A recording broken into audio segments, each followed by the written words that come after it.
He wasn't supposed to be awake when I checked his chart, but what he whispered made my knees go weak.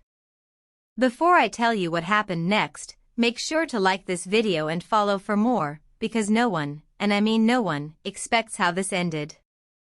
Hi, my name is Rachel, I'm 36, and I work the night shift as a nurse in a private clinic just outside the city. Most nights are quiet, routine, predictable, until that one patient in room 312. He had been admitted after a car accident, nothing critical, just enough to need monitoring for a few nights. Tall, quiet, strong jawline even under the bruises, and those eyes, even half shut from painkillers, they followed me like they already knew me. It was supposed to be a normal check, just blood pressure, pulse, a few notes in the file. I stepped in quietly, thinking he was asleep, but as I leaned in, he opened his eyes and whispered, "You always smell like lavender." I froze. I never told anyone about the little lavender oil I put on my wrists before each shift. It helped me stay calm, so how did he know? And that was just the beginning. I stared at him, unsure whether to smile or step back. His voice was hoarse, soft, like it had been waiting for me all night. I tried to keep my professional tone, "You should be resting," but he just looked at me and said, "You checked on me last night too, didn't you?" I didn't answer, just nodded slowly, heart pounding, because I had checked on him, several times actually, more than necessary, and I couldn't explain why. He looked away for a moment, then back at me, eyes dark under the dim light. "There's something about you," he said. "It feels like I've seen you before, not just here."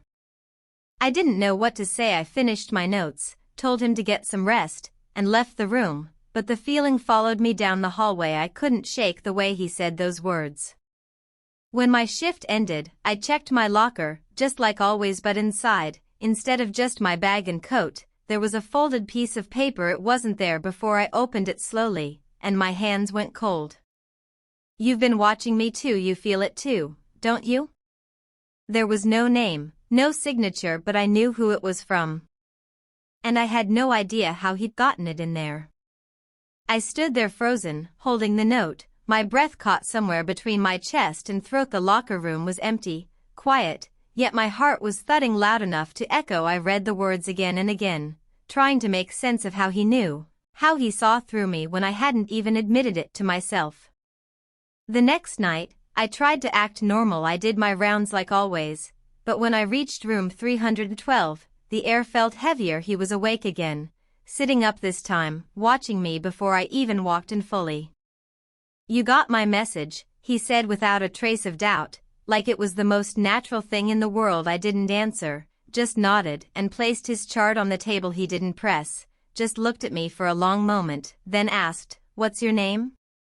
"Rachel," I said quietly. He smiled, that kind of slow smile that lingers in your mind. "Rachel," he repeated like he already knew it, like he'd said it before in another life.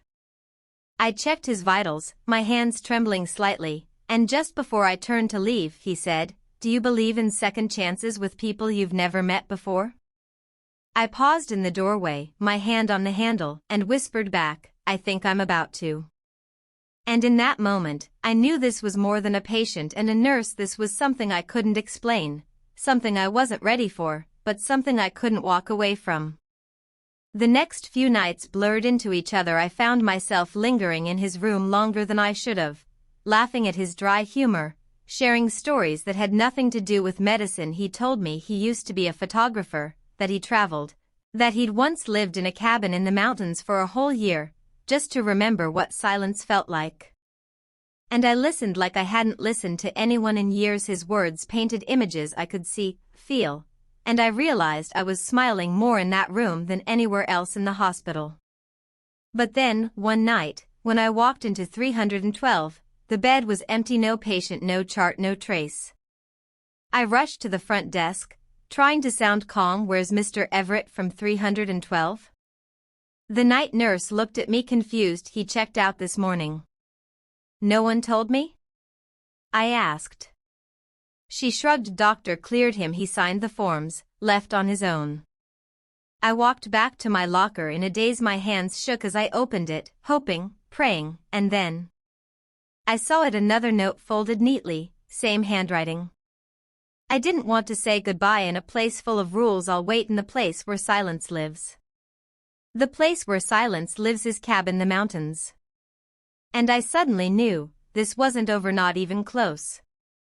I took the next 3 days off. I didn't tell anyone where I was going, didn't explain anything to my supervisor. I just packed a bag, grabbed the note, and drove north toward the mountains. I didn't even know the exact destination, but something inside me did, like I was being pulled not by logic but by instinct.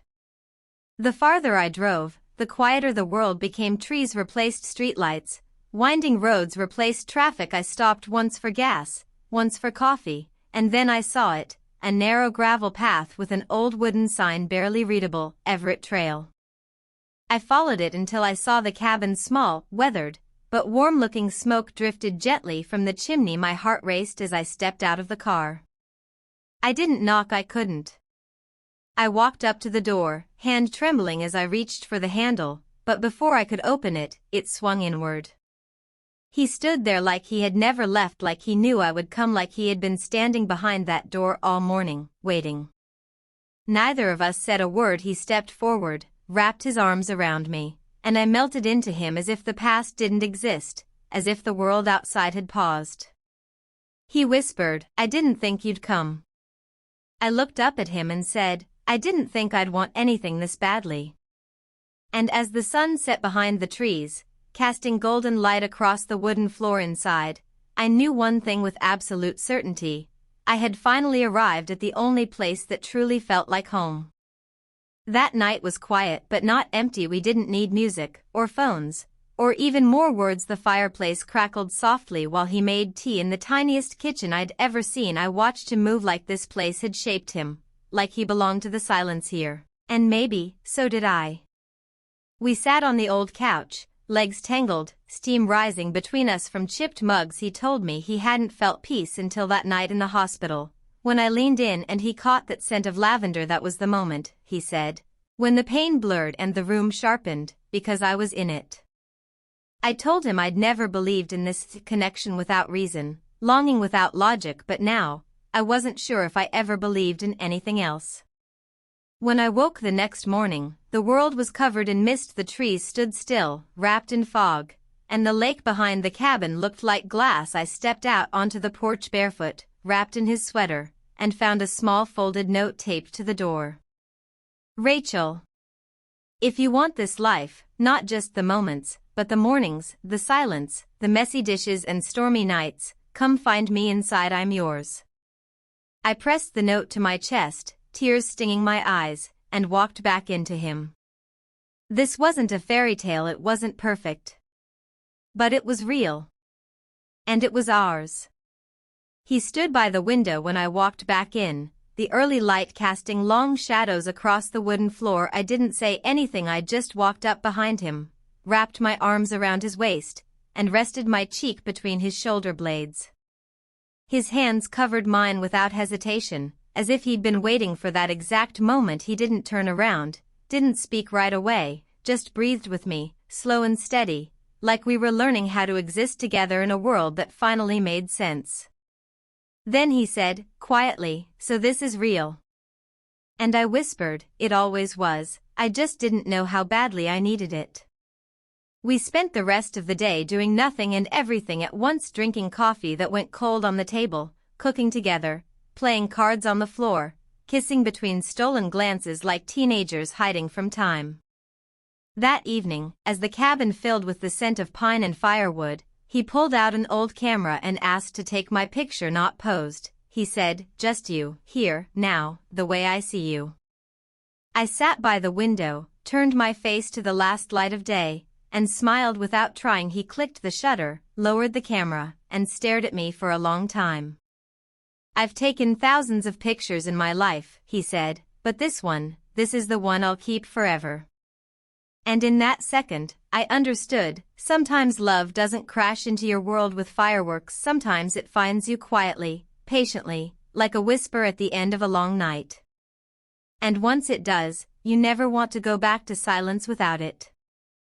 The next morning, sunlight spilled across the cabin floor, golden and warm, like the world itself had decided to exhale. I woke before him, just watching his chest rise and fall, his arm loosely draped around me. There was a peace in his face that made my own heart slow down, like I'd finally arrived at the version of life I never thought I deserved. I slipped out from under the blanket and wandered into the kitchen, making coffee with trembling hands, not because I was nervous, but because everything finally felt so real. No more rules, no more sterile white walls, no more pretending to be someone calm and collected when I was breaking inside. There was a notebook on the kitchen table, one I hadn't noticed before. I opened it on instinct, and the first page read, "Things I want to remember about Rachel." I froze. There were sketches of me, my eyes, the way my hair fell over my shoulder, the way I smiled when I didn't realize it. Little scribbled notes like, "She hums when she's thinking.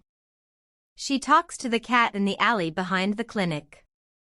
She doesn't know it, but she saves lives long after the heartbeat returns." Tears burned behind my eyes as I closed the notebook, clutching it to my chest. When he walked in, still sleepy, shirt wrinkled, hair messy, I didn't say a word. I just walked up to him, placed the notebook in his hands, and whispered, "You remembered more about me than anyone ever tried to see." He looked down at it, then back at me, voice thick with emotion, "You made me want to remember." And that's when I knew, this wasn't a detour or a momentary escape. This was the beginning of everything. We spent that day moving through the cabin like two people who had lived together forever but were still discovering each other. He showed me the attic, where he'd kept boxes of old photos and letters, pieces of a life he'd hidden away after the accident. I showed him the scar on my shoulder, the one no one ever asked about, and told him how it made me stronger, not broken. We cooked dinner barefoot, dancing between the stove and the tiny counter as an old radio played some forgotten love song from decades ago. I spilled flour on his shirt, he laughed and kissed it off my cheek, and in that moment I thought, if time froze now, I wouldn't even care. Later, as the stars began to show through the window, he led me outside, wrapped in a blanket, and we sat beneath the sky, legs tangled, fireflies blinking around us. "I never believed in fate," I said softly, watching one star fall across the horizon. He leaned in closer, his voice barely more than a breath, "You don't have to believe in fate to know when you're finally home." I turned to him and asked, "So what now? What do we do with this?" He smiled, pressed his forehead against mine, and said, "We keep it, we protect it, we don't run from it." And right then, under that velvet sky, I understood something no textbook or hospital shift ever taught me. Healing isn't always something you give to others. Sometimes, if you're brave enough, it finds its way back to you in the form of a second chance. And I wasn't going to waste mine.